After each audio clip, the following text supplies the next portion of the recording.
हताशा से एक व्यक्ति बैठ गया था। मैं नहीं जानता था, हताशा को जानता था। हम दोनों साथ चले, दोनों एक दूसरे को नहीं जानते थे। तो ये कविता, मेरी सभी कविताएं जैसे दूसरों के लिए है, वैसे वो कविताएं मेरे लिए भी हैं। मैं किसी अन्य को नहीं कहता, मैं अपने आप को भी कहता रहता हूँ। तो ये कविता जो प्रफुल्ल ठाकुर ने मुझे सुनाने के लिए कहा है, ये मैंने बहुत सुनाई है। और जब मैं सुनाता हूँ तो ये सोचकर सुनाता हूँ कि आप लोगों के बीच में मैं भी बैठा हुआ हूँ और मैं अपनी सुनाई हुई कविता को सुन रहा हूँ। तो ये मुझे उतनी ही ताकत देती है। हताशा से एक व्यक्ति बैठ गया था। व्यक्ति को मैं नहीं जानता था, हताशा को जानता था। इसलिए मैं उस व्यक्ति के पास गया, मैंने हाथ बढ़ाया, मेरा हाथ पकड़कर वह खड़ा हुआ। मुझे वह नहीं जानता था, मेरे हाथ बढ़ाने को जानता था। हम दोनों साथ चले, दोनों एक दूसरे को नहीं जानते थे, साथ चलने को जानते थे।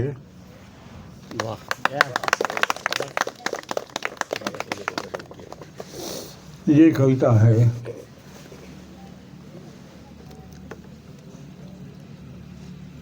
अपने हिस्से में लोग आकाश देखते हैं, सभी देख लेते हैं आकाश, जिस तरह जहाँ हो, जैसे हो, जितना दिख जाता हो, जो देखते हो, जो सोच करके देखते हो, ये उनकी हिस्सेदारी है देखने की।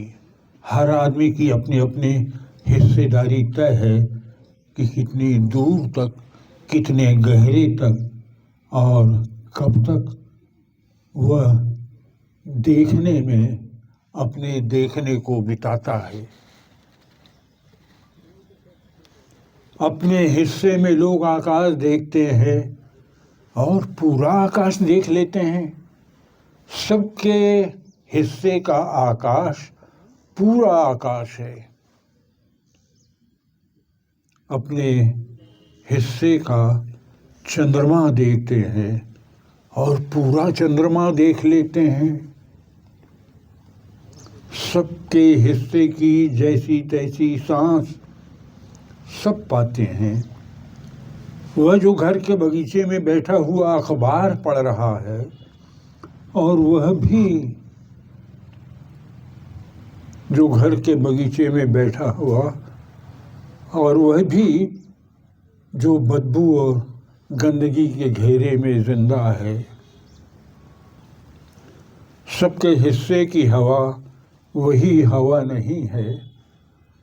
अपने हिस्से की भूख के साथ सब नहीं पाते अपने हिस्से का पूरा भात। बाजार में जो दिख रही है तंदूर में बनती हुई रोटी, सबके हिस्से की बनती हुई रोटी नहीं है। और जो सबकी घड़ी में बज रहा है, वह सबके हिस्से का समय नहीं है इस समय। पर सब समान कर दें। छत्तीसगढ़ी में झूठ तो किसी भी भाषा में बोला जा सकता है और सभी भाषाओं में झूठ बोला जाता है। ऐसा नहीं है कि झूठ बोलने की कोई अलग से भाषा बनी हुई हो और सच बोलने की कोई अलग से भाषा बनी हुई हो। झूठ और सच पर मैंने बच्चों की कहानियाँ भी बहुत लिखी हैं, बड़ों की भी कहानी लिखी है, और ये कविता में तो है ही है। बहुत पहले की लिखी हुई कविता है, लेकिन अभी भी है, क्योंकि यह कविता सभी लोगों को कही जानी थी, जो छत्तीसगढ़ियाँ हैं और जो छत्तीसगढ़ियाँ नहीं भी हैं। और छत्तीसगढ़ी को मैंने जब तक अपने लिखने में उसकी व्यापकता को ध्यान कर कि किस तरह के लोगों को और कैसे कहा जा रहा है, मैं थोड़ी बदल भी देता था। और इस बदलने को ही बोली कहते हैं। जब बदलती है तो यहाँ की बोली अलग, वहाँ की बोली अलग, इधर की बोली अलग तो उधर की बोली अलग, तो ये बोली भी अलग अलग होती है। तो ये कविता है, छत्तीसगढ़ी में वह झूठ बोल रहा है कि अब अच्छे दिन आएंगे। ये अच्छे दिन आएंगे, ये बड़ा सामान्य सा राजनीतिक झुंड है, जो हर तरह की राजनीति में जो बदल बदल कर होती है, उसमें ये झूठ बोला ही जाता है। और यह झूठ कभी सच होने वाला सच नहीं है, और यह हमेशा झूठ रहता है। छत्तीसगढ़ी में वह झूठ बोल रहा है कि अब अच्छे दिन आएंगे, सुनकर सभी भूखे प्यासे औरतें, छोटे छोटे बच्चे, बूढ़े लोग बहुत बुरे दिनों को लादे अपने काले भविष्य के दूर कोनों में लौट जाते हैं, जबकि आगे एक पल भी जीना कठिन। परंतु छत्तीसगढ़ी में बोले एक अच्छे दिन के जीवन की आस में। परंतु ऐसा शुरू से रहा कि छत्तीसगढ़ में भी सच बोला जाता रहा। ऐसा नहीं है कि सभी बोलते होंगे जो, और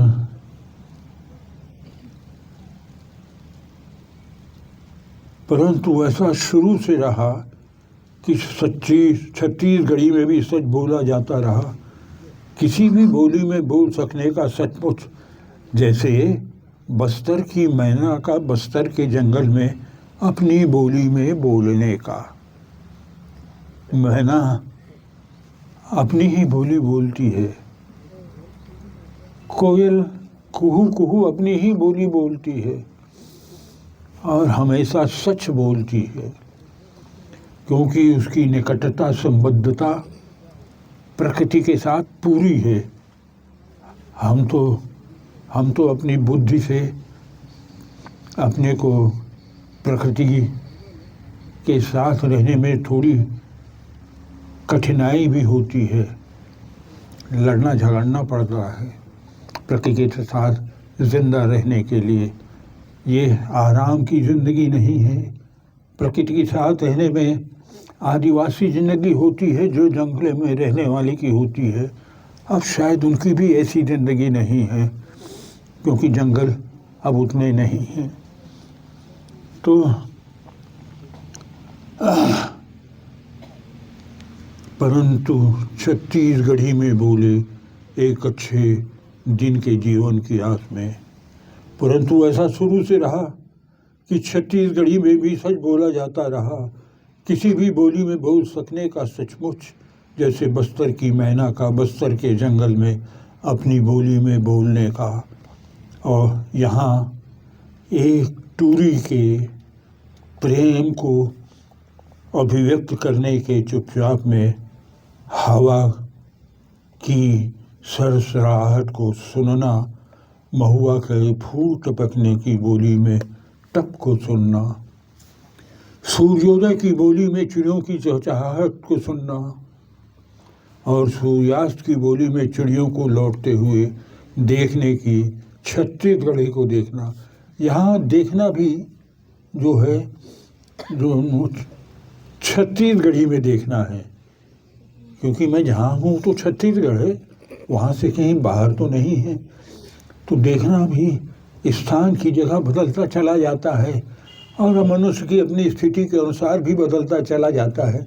किस स्थिति में है, दुख में है, पीड़ा में है, सुख में है, संतुष्टि में है, या प्रेम में सब कुछ भूले हुए में है।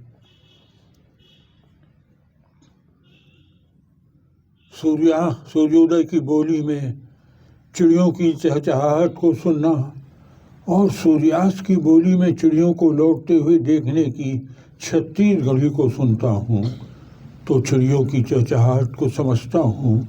यहाँ कातर होकर झंझा के किसी के रोकने से पूरे जगत से बिछोड़ना रुक जाता है। वाह, क्या बात। ऐसा सोच सकता हूँ। दरअसल बचपन का चिन्हारा हुआ नांदगांव का यह सूर्योदय दिल्ली में भी हो तो नांदगांव का सूर्योदय लगता है, पर सूर्योदय होते ही कुंदरापारा की किसी झोपड़ी से खाए बर मांगने के कारण पीड़ा और दुख से पिटती भूखी बच्ची का अचानक जोर के चीखने से संसार की बोलियों के हुए तब सन्नाटे में लाउड स्पीकर से छत्तीसगढ़ी में वह झूठ बोल रहा है, लबारी बोलत है। क्या बात है।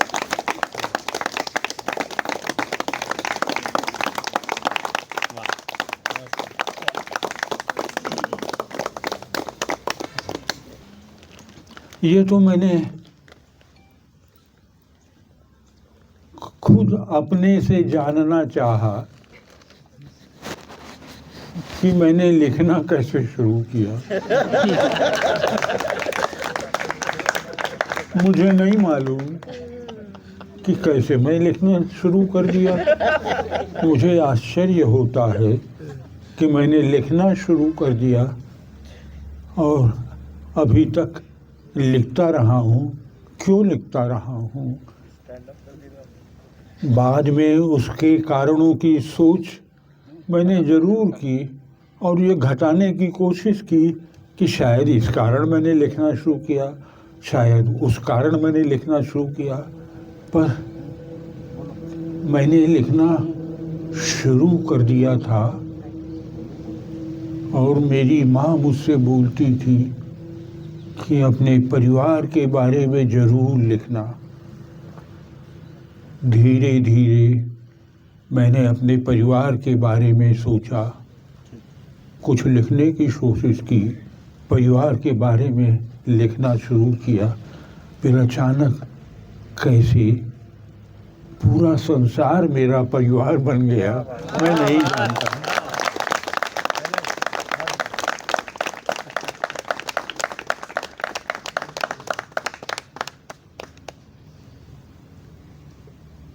दादा, आपने कहा कि क्यों लिखना शुरू किया ये पता नहीं, क्या सच में नहीं पता है कि क्यों लिखते हैं आप?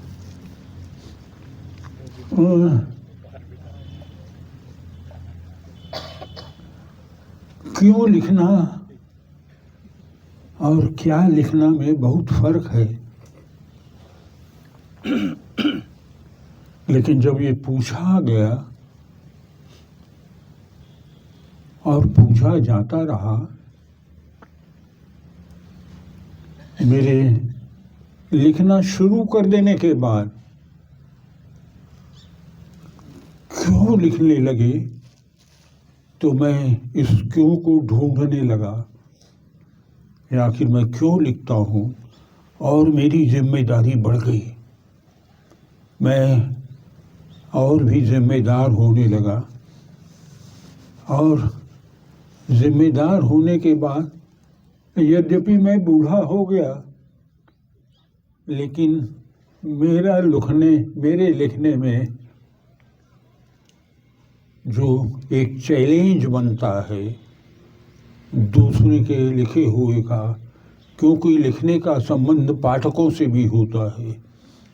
मैं लिखने के साथ साथ पाठक भी हो गया था और इस पाठक होने में मेरी जान पहचान दूसरे लोगों से बढ़ती भी गई, जैसे आपसे भी बढ़ती गई। उसी तरह मेरे बोलने का और सुनाने का जो क्षेत्र था वह बढ़ने लगा। इस जगह से उस जगह बहुत दूर तक बढ़ने लगा और मुझे आश्चर्य होता था कि मुझको तो बिल्कुल सुनाई नहीं देता। मैं पढ़ लेता हूँ, सुनने के यंत्र से थोड़ा बहुत सुन लेता हूँ, लेकिन मुझे बता दिया जाता है फला जगह जो इस देश में नहीं है, उस देश में मेरी कविता है। तो मुझको लगता है कि ये कौन सी रेलगाड़ी है, ये किस तरह से, यह कौन सा उड़ने वाला हवाई जहाज है कि किस तरह से, जैसे यह पता नहीं उस हवाई जहाज को क्या कहते हैं जो स्वयं की हवाई जहाज होती है। मेरी कविता के पास भी स्वयं का हवाई जहाज है और मेरी कविता स्वयं के जहाज से बैठकर पता नहीं कहाँ चली जाती है। मैं अपने जन्मदिन से बचता हूँ। जितने जन्मदिन मेरे पास आते हैं मैं उतने अधिक बूढ़ा होता जाता हूँ। अपने बूढ़े होने से मैं थक गया, अब मुझ में ताकत नहीं है। जब मैं देवेंद्र मुझे आज के लिए घर लिवाने या घर आए थे लेने, तब बैठते ही मैंने उनसे यही कहा था कि देवेंद्र, अब मैं आखिरी बार ये कविता पढ़ रहा हूँ, इसके बाद मुझसे कभी मत कहना कि मैं कविता पढ़ने के लिए कहीं जाऊँ, मुझे बहुत तकलीफ होती है। लेकिन पता नहीं कि मिलने जुलने की एक ताकत होती है, वो ताकत एक आशा की भी ताकत होती है। और मैं जैसे अपनी फैंटेसी बनती हुई जिंदगी में